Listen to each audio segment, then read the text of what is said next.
Red wave rising. That is the focus of tonight's angle. It's going to be a wave election, and you're going to lose the Senate, and I'll bet you $1,000 right now. The knives are being sharpened right now for Joe Biden. You know, Democrats are going to get crushed on November 8th because a red wave is coming. But I'm betting that Joy will learn 2 new words on Tuesday. It's red wave. How big could that looming red wave get? We begin this Sunday morning with expectations of a red wave this Tuesday. I think this election is going to be a red wave. I think we're going to win. I don't know why you're excited, but that blue wave keeps crashing on the beach. In the last 24 hours, 2 tight House races have been called for Democrats. One in California, one in New Jersey.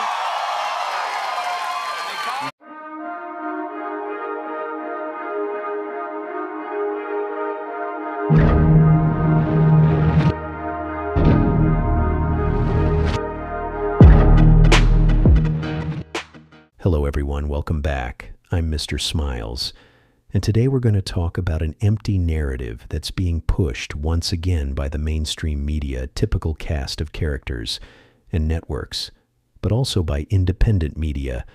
They both love to perpetuate this reciprocal cycle of the incoming political wave. If you think about it, it's really quite sad seeing this play out the way it does. It's Groundhog Day and willful amnesia at the same time. Convenient memory loss of the last so-called political wave. Both sides lost in an emotional cloud of delirium, either smoking hopium or hyperbolically preaching doom and gloom. It's amazing how quickly everybody forgets about the last incoming political wave and how short-lived it was, fizzling out as fast as it was created as it crashes against the shores of a political reality that is corruptibly unmovable. The incoming waves have done very little to change the decaying political narrative. Just think about it. Remember when people were dancing in the street saying that change has come when Obama's elected?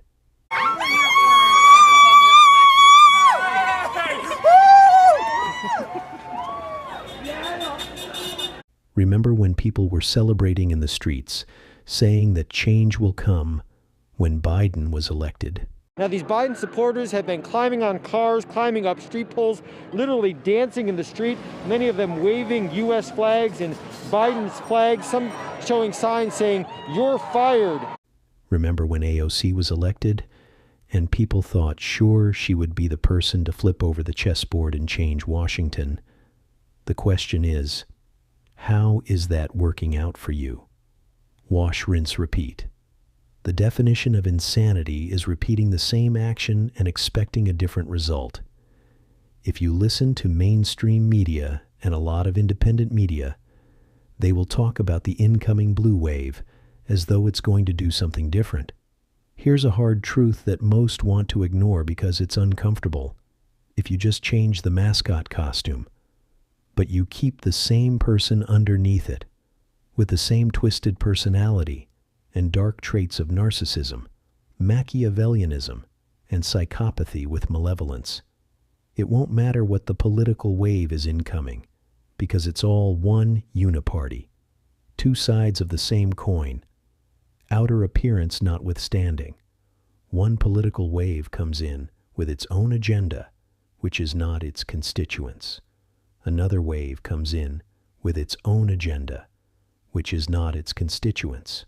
All that's left is the same result. Just look around you. How has those so-called massive blue or red waves made national living any better? How has it changed wars? How has it fixed the national debt? How has it fixed the homeless crisis, the obesity crisis, the financial crisis, the health crisis, stagnant wages? The truth is, these waves are full of emotional noise and energy. They stir up toxic political dust. But basically that's all they do, because when everything settles and only a small time has passed, those happy smiles of euphoric victory quickly turn upside down, turning into dissatisfaction and rage every time. Then it leads to the next so-called incoming political wave. Here's some factual data that most people try to ignore because it goes against their emotional narrative. that they can solve our problems if they can get majority consensus of pushing enough people to vote for change. But facts don't care about feelings. A study from Princeton University and Northwestern University took data from nearly 2,000 public opinion surveys and compared it to the policies that ended up becoming law. They compared what the public wanted to what the government actually did. What they found was extremely unsettling. The opinions of 90% of Americans have essentially no impact at all. You can't help but laugh. That's right. 90% of Americans, that includes blue wave and red wave supporters. This study shows the powerlessness of these waves. Bringing in any sort of meaningful changes. It doesn't matter what the color wave is. They statistically have no impact. I'll repeat that. They have no impact on changing the policies that are implemented by a powerful few. It's the people who refuse to see how impotent both sides are when it comes to policy changes. So thus they blame each other for their own frailties. It's really, really funny. The energy behind these particular political waves is always the same repetitive slogan. Can you guess what it is? That's right, change. Every political wave that has come manically believes their color wave is going to bring in real change this time. But what I say is, stop it, and please get some help. Here's something to think about. Even if the so-called blue wave does come in again, so would the repetitious, instinctual reactions that will follow. The blue wave will, instead of focusing on meaningful policies to help out the people, they will devote all their time for revenge politics or retaliatory policies. And the rest of their time will be focused on the meaningless, empty pursuit of social politics that has historically never been a winning strategy for them.